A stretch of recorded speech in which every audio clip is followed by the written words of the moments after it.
Generally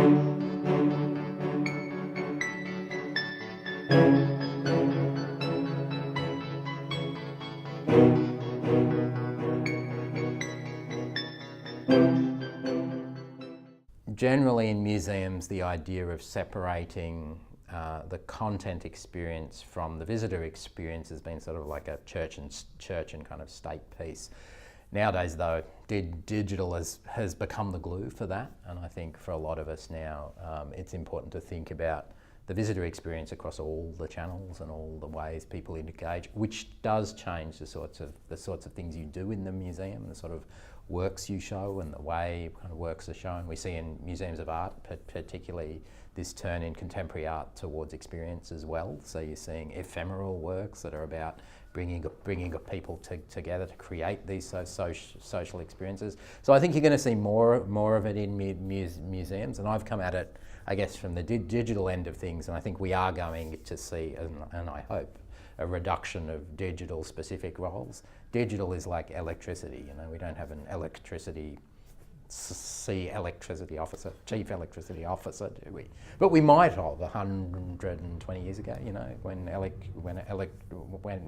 that was a new thing. Now I think what you've got, digital was that new thing.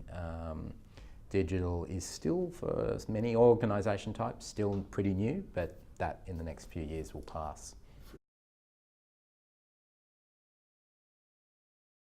Well, I think the role of the museum has changed. I think what we've seen in the last few years, in fact, has been a flourishing of museums. Museums are amongst some of the most visited attractions in the world. We just think of them now as places that are more social than perhaps they were in the past. They had the tone that perhaps, you know, stereotype libraries in the past are places to be quiet and reverential. And I think museums have done a lot of very hard work to change how they are perceived, and instead of going to the museum as a reverential experience to find out, in quotes, facts, now they are social places and they're places where we discuss things, which I think is exciting, and I think that cuts across natural science museums, historical museums, as well as art. Well, I think, you know, virtual reality, I've lived through 3 iterations of VR in museums now, and we're in the next round of these, and they will continue. And I think with, you know, Pokemon Go bringing AR back to the fore in the last few days. I didn't think AR was going to come back in that way for a while, because those sort of games were a thing maybe 2009-10. In fact, we were making some of those sorts of games in 2009-10 at the Powerhouse Museum in Sydney before I went to the States.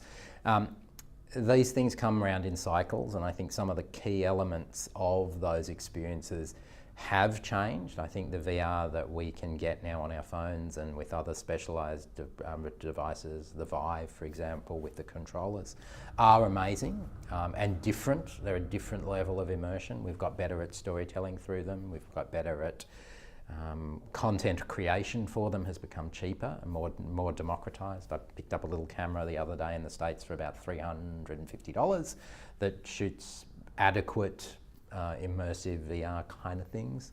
And that, when I put it in the hands of my kids, they're like, wow, I can do this now. And suddenly they have a Google Cardboard experience they can share with their friends.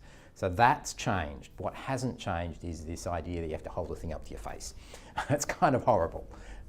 You know, and that I think does make for quite a different sort of experience to what you get in museums. And, you know, I think museums will continue to become more social. So they will become more places where people go to have communal experiences rather than solitary experiences. So, certainly what we're thinking about at where I am now in Melbourne is, you know, this sort of idea. We're commissioning VR works. I mean, we commissioned a VR piece with Sydney Dance Company, where you wake up, you fall asleep in a contemporary dance performance in the audience, as you might, and you wake up on stage and you're surrounded by the dancers. And when we put it on, when we showed this work, people were dancing as they were watching it, or as they were part of it, which was really kind of interesting.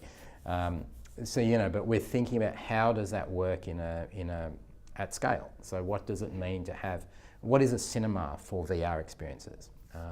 How does that stay in sync? So we're showing Lynette Warworth's Collisions VR piece in August as part of Melbourne Festival. No, September? Anyway, sometime around then.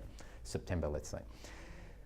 Which will have 30 people doing it in sync, and that will be a booked experience where 30 people will watch it all at the same time and then have a debrief social experience post-watching. It's about nuclear testing in remote Indigenous communities in Australia. So there's a lot to debrief about afterwards, and that's, I think the museum creates a really interesting space for that debriefing and that safe kind of space to discuss things in a way that presenting that VR work as a solitary experience you did at home doesn't provide. So I think that role of the museum being the contextual frame that allows people to talk about the issues is where museums are heading more and more and away from just being the place that presents the work. I think arguably Snapchat's more interesting. Snapchat is quite a big break from your camera app, and it's quite a big break in terms of usability. If I put that in front of someone who hasn't used it before, they don't know how to use it. And I think that's quite interesting because most of the time when you're a designer, you're trying to make things that are intuitive, and that's very hard to do. But that often means that you're working off design languages that are familiar to people. And what Snapchat did, which was kind of its brilliance, is that it broke those rules and said, well, no, we're not going to use any of the things that you might expect us to have. You'll have to figure it out. And of course, the kids are the ones who figure it out. And that starts to create its own new set of rules. So, I think it's interesting times. It always is, though.